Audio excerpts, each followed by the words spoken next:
আসসালামু আলাইকুম, কেমন আছেন সবাই? বেশ অনেকদিন পর একটা ভিডিও নিয়ে চলে আসলাম। ভিডিওটাও কিন্তু অনেক আগের। আমার ছোট ছেলের জন্মদিন ছিল 22 নভেম্বর। সেদিনের কিছু রান্নাবান্না নিয়ে আজকের ভিডিওটা। ব্যস্ততার জন্য ভিডিওটা আপলোড দিতে অনেক দেরি হয়ে গেছে।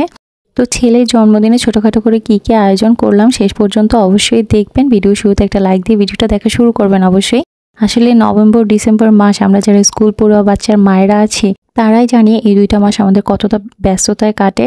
আমার দুই ছেলেরই ফাইনাল এক্সাম চলছে, যার কারণে একটু অনিয়মিত হয়ে গেছি ভিডিও দিতে। তার মধ্যে আমার ছোট ছেলের জন্মদিন 22 নভেম্বর, আর পরদিন দুইজনেরই অঙ্ক পরীক্ষা। তো মা হিসেবে দিনটা যে আমার জন্য কতটা চ্যালেঞ্জিং ছিল এটা একমাত্র আরেকটা মাই বলতে পারবে। তো যত যাই কিছুই হোক, বড় পরিসরে না হোক, ছোটখাটো কেক কাটা আর খাওয়া দাওয়া তো করাই যায়। আর তাছাড়া দিনটাও ছিল শুক্রবার, আর শুক্রবার মানে তো এমনিতেই স্পেশাল খাওয়া দাওয়া হয়। আর বার্থডে মানে তো অবশ্যই বিরিয়ানি লাগবে। যত কিছুরই অ্যারেঞ্জ করা হোক, বিরিয়ানি কিন্তু মাস্ট রান্না করতেই হয়। ছোটবেলা থেকে আমরা দেখে আসছি বার্থডে যারই হোক আমাদের বাসায় কিন্তু বিরিয়ানি রান্না মাস্ট হতো। আর শুক্রবার বলে কথা, বিরিয়ানির জন্য আসলে একটা বাহানা প্রয়োজন।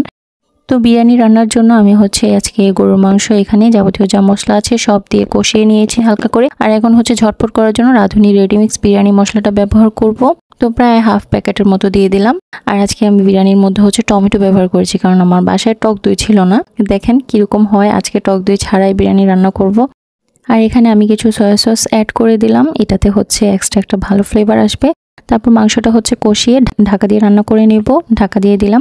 আর অন্য পাশে আমি আবার এমনিতে নর্মালি গরু মাংস রান্না করে নিয়েছি। আমার বাসায় বিরিয়ানি রান্না করলে সাথে একটা ঝোল করে মাংস রান্না করতেই হয়। তো এখানে আলাদা করে গরু মাংস রান্না করে নিলাম। তাতে করে আমার দুইটা বেনিফিট, সেটা রাতেও হয়ে যাবে, তারপর দিন যদি থাকে রুটি দিয়ে খাওয়া যাবে।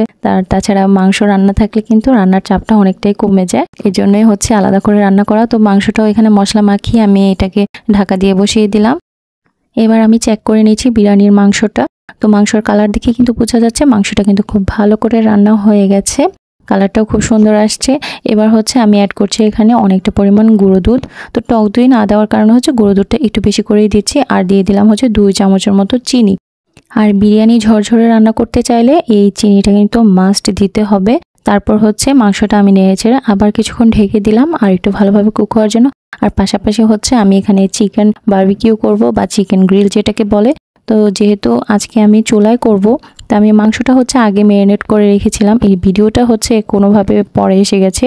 তো প্রথমে আমি মাংসের পিসগুলো কেটে নিয়েছি। এটার মধ্যে লেবুর রস দিয়ে দিলাম। তারপর দিয়ে দিচ্ছি পরিমাণ মতো লবণ, আর দিয়ে দিচ্ছি সামান্য পরিমাণ আদা রসুন বাটা। তারপর দিয়ে দিলাম মাংসের মশলা আর ধনিয়া গুঁড়া, গোলমরিচের গুঁড়া একসাথে করে মিক্সড করে দিয়ে দিচ্ছি। মরিচের গুঁড়া দিয়েছি।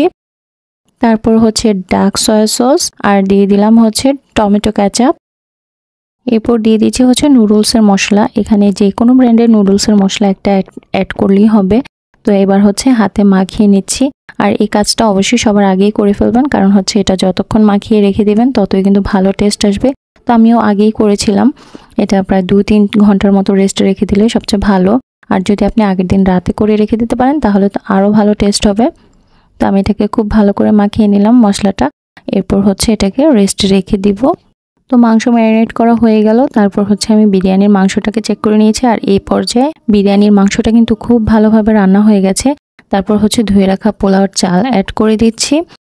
তো পোলাওর চাল অ্যাড করে মাংসের সাথে পোলাওর চালটাকে অনেকক্ষণ ধরে সময় নিয়ে খুব ভালো করে ভেজে নিতে হবে, যতক্ষণ পর্যন্ত ঝোলটা একদম টেনে না যায়, একদম শুকনো শুকনো হয়ে না যায়। তো আমিও ওইরকম অনেকক্ষণ সময় ধরে ভেজে নিয়েছি। তারপর পানি অ্যাড করে দিলাম। আর এইবারে সবকিছু একদম নেড়েচেড়ে তলানিটা পরিষ্কার করে আমি পানিটাতে মিশিয়ে দিচ্ছি। 2-3টা আস্ত কাঁচামরিচ দিয়ে ঢাকা দিয়ে দিলাম। আর এই পর্যায়ে চুলার আঁচ কিন্তু বাড়িয়ে রাখতে হবে। তো 5 থেকে 10 মিনিট পর আমি ঢাকনাটা তুলে চালটা উল্টে পাল্টে দিচ্ছি, যাতে করে নিচের দিকে লেগে না যায় আর নিচের রাইসগুলো আর উপরের রাইসগুলো সমানভাবে সিদ্ধ হয়। তো এইভাবে করে আমি আবার কিছুক্ষণ ঢাকা দিয়ে দেবো। আর এখন চুলার আঁচ কমিয়ে রাখতে হবে। তো এরকম ভাবে কিন্তু 2-3 বারের মতন করে নিয়েছি। ঢাকা উল্টে একদম চালটা নিচের দিকে করে উপরের গুলা নিচে তুলে দিয়েছি, মানে নেড়েচেড়ে, যাতে সবগুলা রাইস পারফেক্ট কুক হয়, কোনো দিকে আবার কাঁচা থেকে না যায়। তো এই যে দেখতেই পাচ্ছেন আমার বিরিয়ানির রাইসটা দেখে কিন্তু বোঝা যাচ্ছে যে পারফেক্ট কুক হয়ে গেছে। আর এই পর্যায়ে আমি একটু ঘি দিয়ে দিলাম এক্সট্রা ভালো ফ্লেভারের জন্য। আর উপর থেকে পেঁয়াজ বেরেস্তা ছড়িয়ে দিচ্ছি। আজকে আমি বিরিয়ানিতে তেমন কোনো কিছুই ব্যবহার করিনি, মানে খুব শর্টকাট করার চেষ্টা করেছি। তো বিরিয়ানির লুকটাও কিন্তু মাশাআল্লাহ খারাপ হয়নি। তারপর আমার বিরিয়ানি রান্না কমপ্লিট হয়ে গেছে। আর আমি এখানে চিকেনটা ভাজতে চলে এলাম। আজকে যেহেতু চুলায় বারবিকিউ করব তেল ব্যবহার করেছি, নয়তো কিন্তু এটা কলায় করলে তেলটা লাগে না ব্যবহার করা। তো এই যে আমি একে একে সবগুলো দিয়ে দিচ্ছি। আর এইভাবে প্যানের মধ্যে তেল দিয়ে হচ্ছে চিকেন গ্রিল করলে যে এত মজা হয় আমি নিজেও কিন্তু আগে বুঝি নাই। আপনারা অবশ্যই কখনো ট্রাই করবেন। তো উল্টে পাল্টে অনেকক্ষণ সময় ধরে আমি হচ্ছে চিকেনগুলো ভেজে নিয়েছি, এবার তুলে নিয়েছি। দেখেন লুকটা কত ইয়ামি এসেছে। তো এই যে সবগুলা খাবারের ফাইনাল লুক, সবগুলা খাবারই কিন্তু অনেক টেস্টি হয়েছিল। আর এই যে প্লেটারটা হচ্ছে সাজিয়ে নিয়েছে আমার ছেলের জন্য, আমার ছেলে তো মহা খুশি। তো ফাইনালি বিকেলের দিকে আমাদের কেক চলে আসলো। আর কেকটা আমি অর্ডার করেছিলাম লিমাস কিচেন পেজ থেকে। পেজের নামটা কিন্তু আমি অবশ্যই ডেসক্রিপশন বক্সে মেনশন দিয়ে দিব। আর কেকটা এতটা ইয়ামি ছিল, আমি ঠিক যেমনটা চেয়েছিলাম ঠিকই এরকমই আপু কেকটা দেওয়ার চেষ্টা করেছে। আমি বলেছিলাম যে ভ্যানিলা ফ্লেভারের খুব সিম্পল একটা ডিজাইন হতে হবে আর ক্রিমের পরিমাণ যেন খুব কম থাকে। তো কেকটা দেখে আর খেয়ে আমরা তো পুরাই হ্যাপি। মানে আপুর কেকটা এতই ভালো ছিল, একদম আমার কাছে তো 10 আউট অফ 10। কুমিল্লায় যারা আছেন তারা কিন্তু চাইলে আপুর পেজ থেকে কেকও অর্ডার করতে পারেন যে কোনো অকেশনের জন্য। আর আপু কিন্তু অনেক রকমের কাস্টমাইজ কেকও তৈরি করে, আপনাদের পছন্দ মতো কেক অবশ্যই উনি অনেক সুন্দরভাবে তৈরি করে দিবে। আপনারা চাইলে কিন্তু ওনার সাথে যোগাযোগ করতে পারেন পেজের থ্রু। তো আমি হচ্ছে এখন কেকটা কেটে নিচ্ছি, যদিও ছেলের বার্থডে, আমার ছেলে তো পারছে না, আমি কেক কেটে নিচ্ছি।